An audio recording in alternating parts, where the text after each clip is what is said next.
Tonight's story, Time and Time Again, by H. Beam Piper.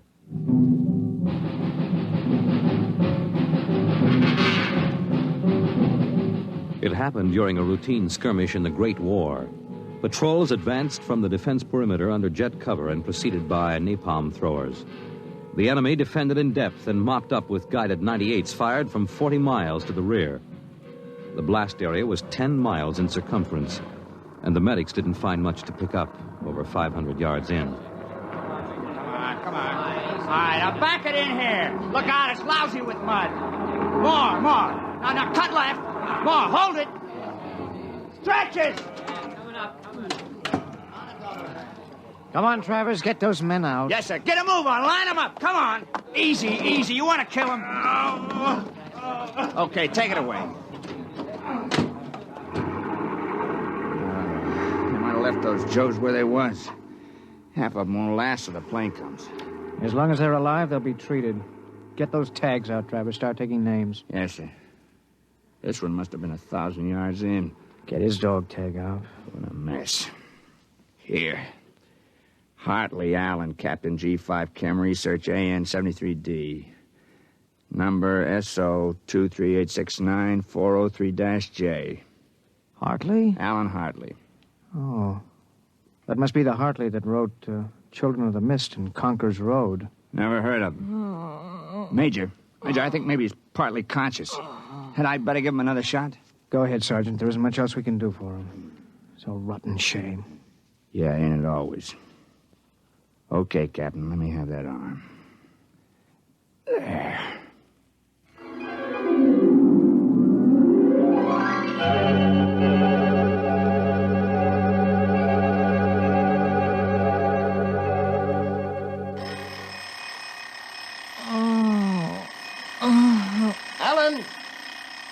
Allan! Oh, God. Down. Get up, Allan. Can't stay in bed all day. I remember that. Clear as if it were real. Up and at him. Hit the deck. Remarkably vivid. It's strange. Allan, are you all right? I'm all right. What's wrong with my voice?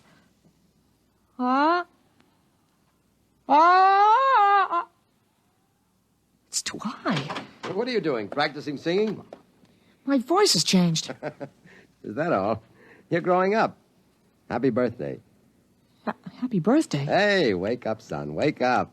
I am awake. It's impossible. I am awake. Well, the way you slept through that alarm, I'd say it was impossible. Come on, out of bed. I don't understand. You went to bed at a decent hour. You could wake up the next morning. Come on, son. Breakfast waiting. Out of bed or I'll turn it over. All right. It's a dream. Maybe, but you're wide awake now. I am. I'm awake. Well, half awake anyway.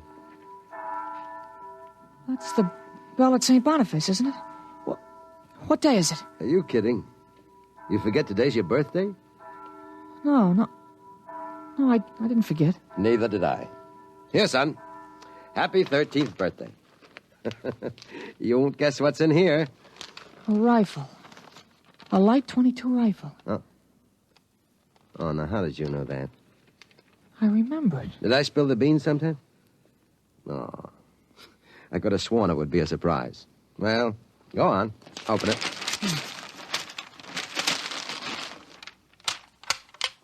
You like it? Yeah. Yeah, it's perfect, Dad. We'll have to lay down rules about using it.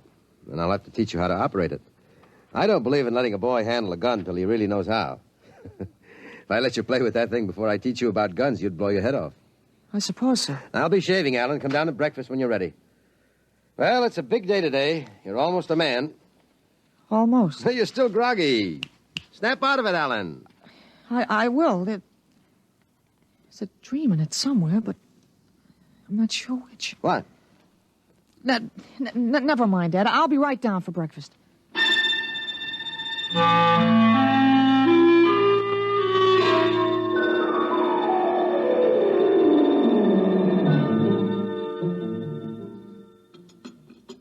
What you going to do today, son? I want to do some reading this morning, I guess. That's always a good thing to do. After breakfast, suppose you take a walk down to the station and get me a Times. Didn't it come? What, the Times? Well, they don't deliver. Be a good idea, though. Maybe I'll talk to Sam Ashburn about it. Here's a $50, Allan. Get anything you want for yourself out of the change. Thanks, Dad. Finish your milk before you go. Sure, Dad. Thanks for the money. You're big enough to handle it now. Hurry back. I'd like to finish the crossword puzzle before lunch.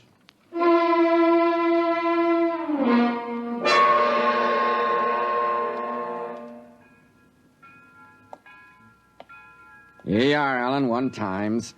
Tell your father the puzzle's a stinker this week. Yeah, thanks, Mr. Ashburn. Look out for the trucks when you cross the highway. I'll go across Elton's lot. It's a shortcut. Elton's? You'll have a hard time crossing there, son. There's 4 buildings on that block. I thought they burned down. I've seen them this morning, big as life. I guess that didn't happen yet. What'd you say? Nothing, Mr. Ashburn. I was just muttering. My days, youngsters talked up. Yes, sir. Bye, Mr. Ashburn.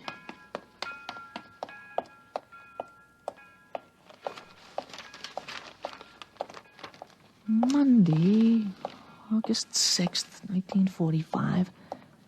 Okinawa 1. Bombing Japan. Hey, Allan. Huh? Allan, wait up. Hey, Larry Morton. Hi, Larry. Hi, Al. You going to Sunday school? No, I have some things I want to do at home. Oh, get him. Fancy pants talk. Things I want to do at home. Oh, go chase yourself around the block. Go jump in a garbage can. Go take a flying jet to the moon. Hey, that's a new one. Flying jet to the moon. You thought up a new one, Al. Yeah. I wish I could stay home from Sunday school when I wanted to.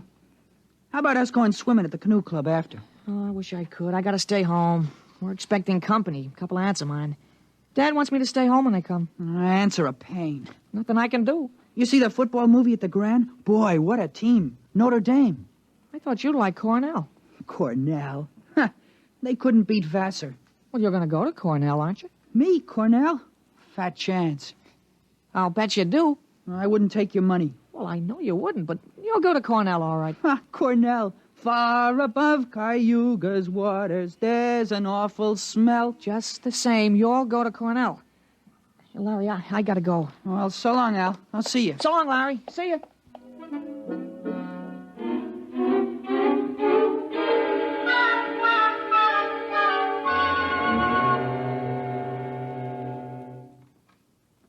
I'm stuck in this corner. 7-letter word that makes in proportion. Tight. Huh?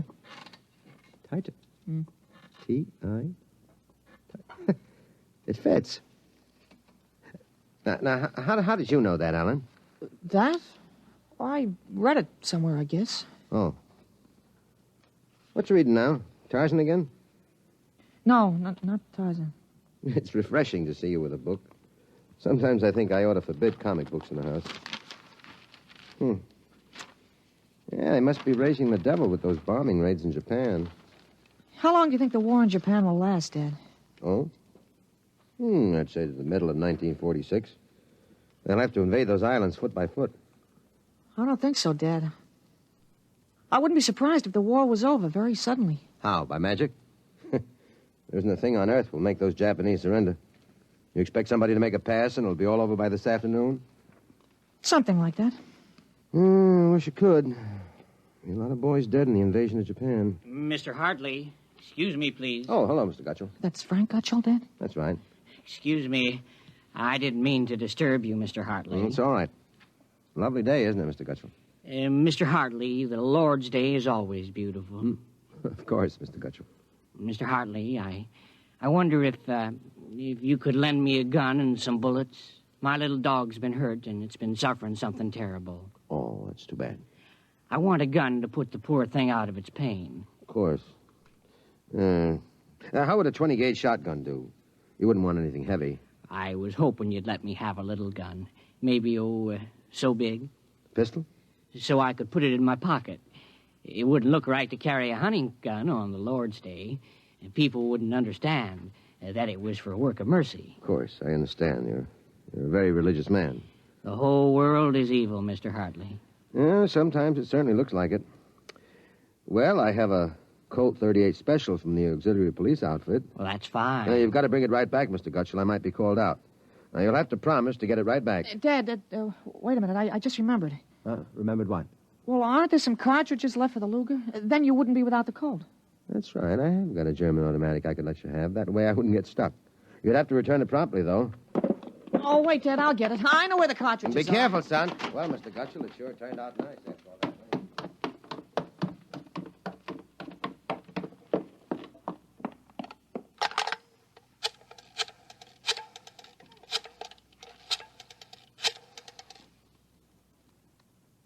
Hello, police headquarters. This is Blake Hartley. Frank Gutell, who lives on Campbell Street, has just borrowed a gun from me, ostensibly to shoot a dog. What? No, he has no dog. He intends shooting his wife. Now, listen, he'll walk home. If you hurry, you can get a man there on time. What? No, but I wish you'd get my pistol back to me. It's from the First World War. All right. Then you'll take care of it. Goodbye.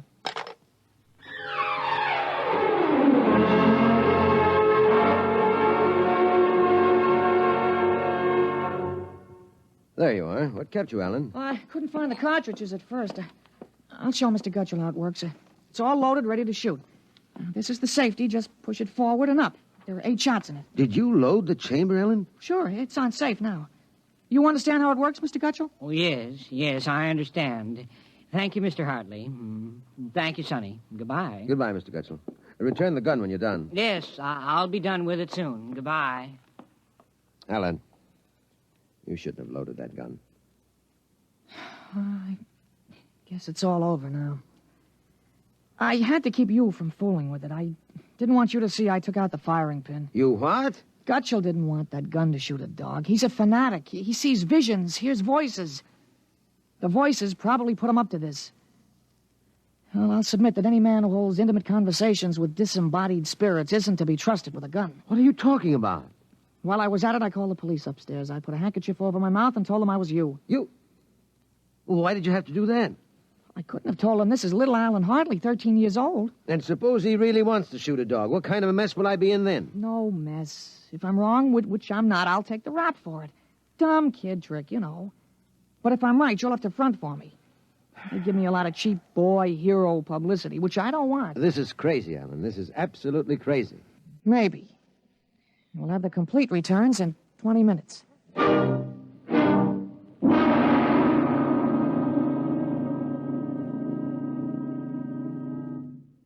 Mr. Hartley? Mr. Blake Hartley? That's right. I'm Detective Sergeant Koborski from Homicide. Here's your Luger. Thank you. I don't know how you spotted that guy, but when we busted in, he was pointing that gun at his wife and swearing a blue streak because it wouldn't go off. I'm glad I was able to help. You know, they may even have some kind of a citation for you, Mr. Hartley. I don't think that's necessary. In the department, we figure a little publicity never hurt nobody. Even a lawyer, huh? I really would prefer it if it were kept quiet. Well, whatever you say. We'll want you to drop around in the morning for a statement. I'll be glad to. Well, goodbye. Goodbye, Sonny. Goodbye, Sergeant. Why don't you take the citation, Dad? Well, you were right. You saved that woman's life. Now, let's see you put back the firing pin. Sure. Here. All right, Allan.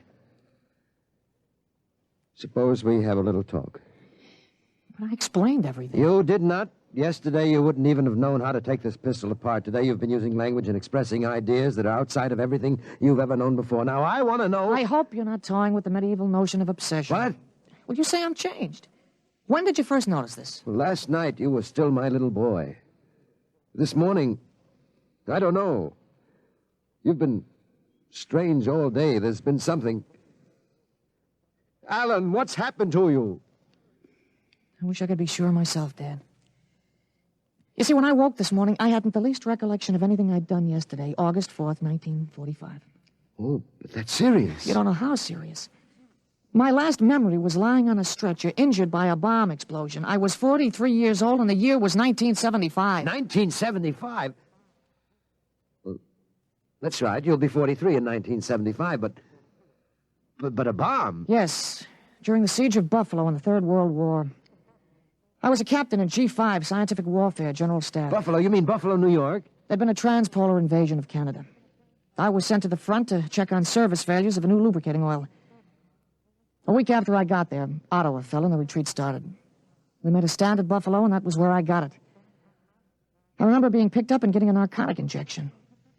The next thing I knew, I was in bed upstairs, and it was 1945 again. And I was back in my own 13-year-old body.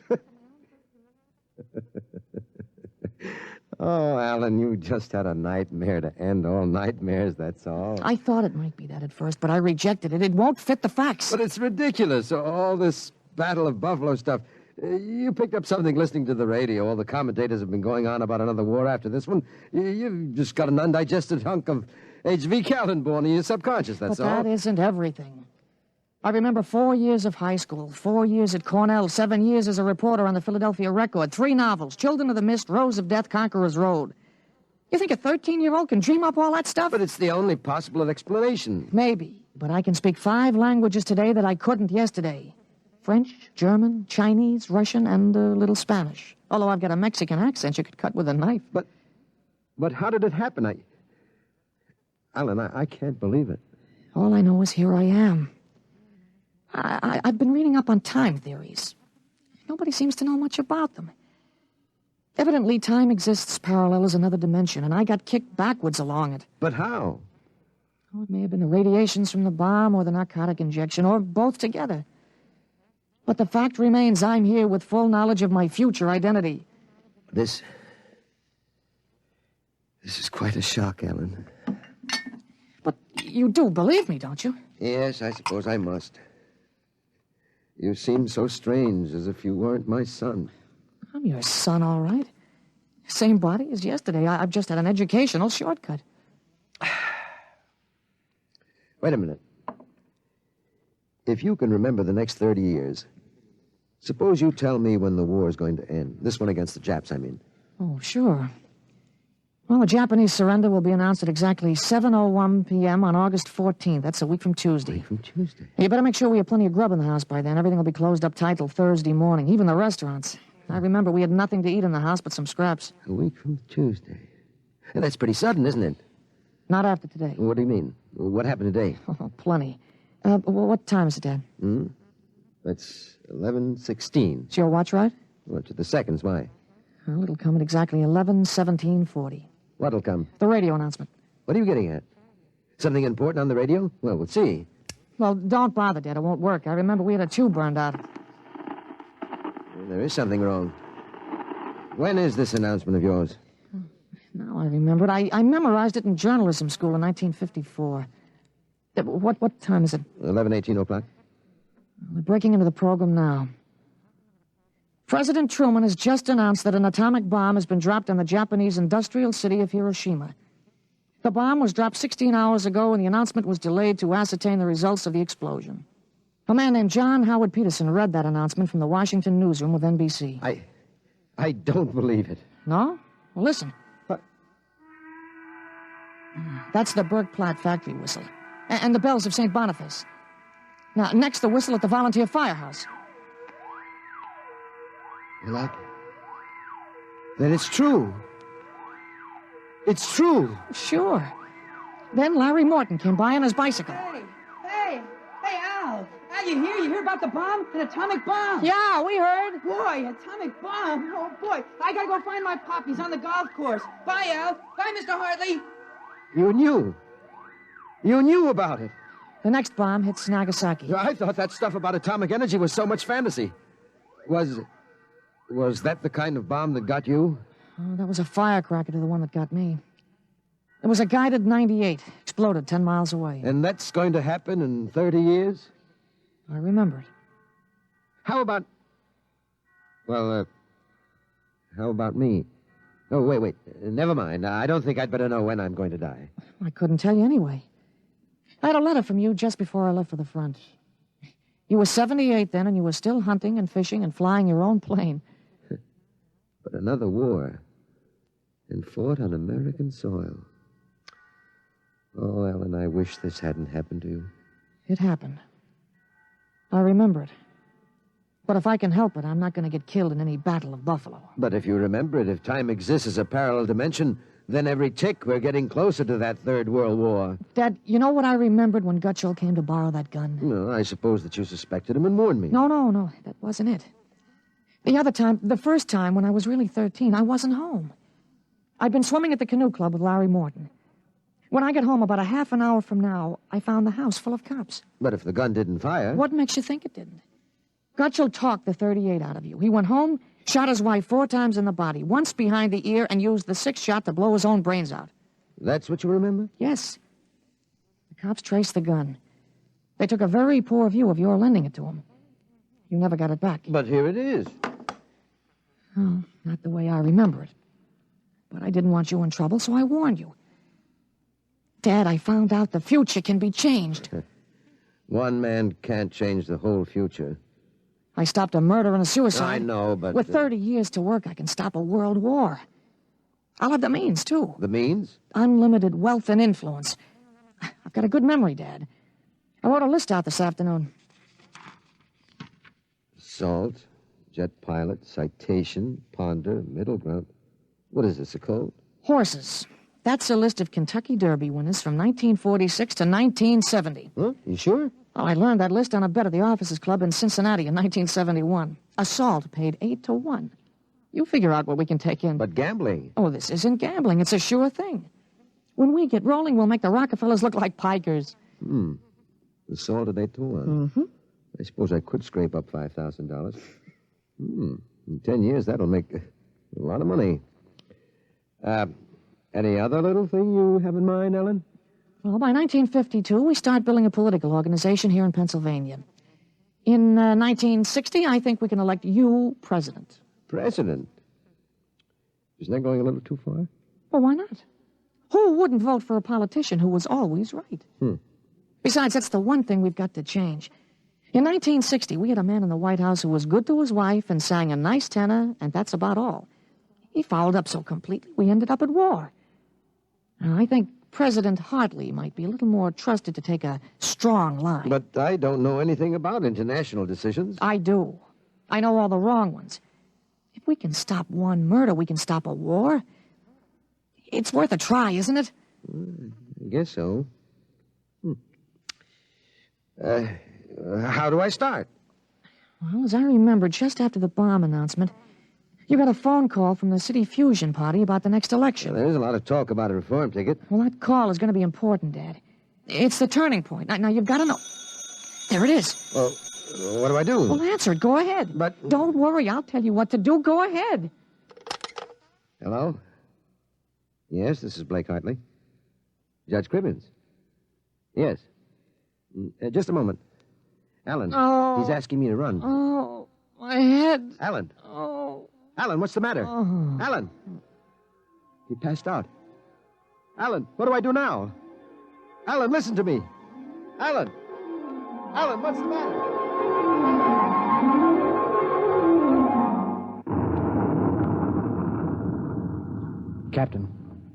Captain Hartley. Captain Hartley. He was all right, Doctor. I gave him a shot and he was all right. Well, he's dead. All right, Sergeant. Make out the tag. Hartley Allan. Captain. Dead April 8th, 1975.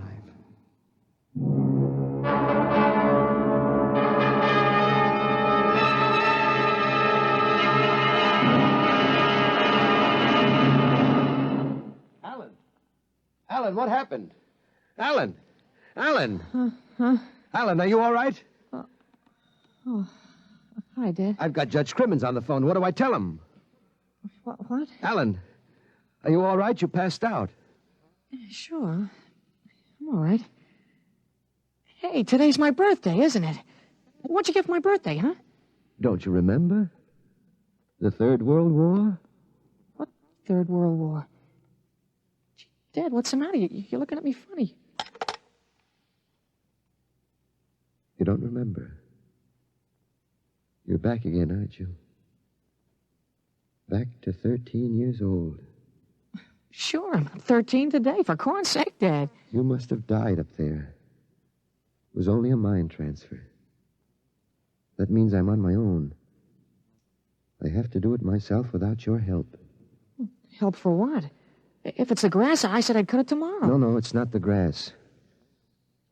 I've got to save your life, Ellen. I can't let you die that way in 1975. What are you talking about, Dad? You sound goofy. I've got to change it all by myself. Change what? Never mind, Allan. You don't know yet. Come on. Let's have lunch. Sure, Dad, but now, how about my present now? What'd you get me for my birthday, In a minute, son. Go on in. Okay, well, hurry up, Dad, huh? Sure, all right. Now, where did I put that list of horses?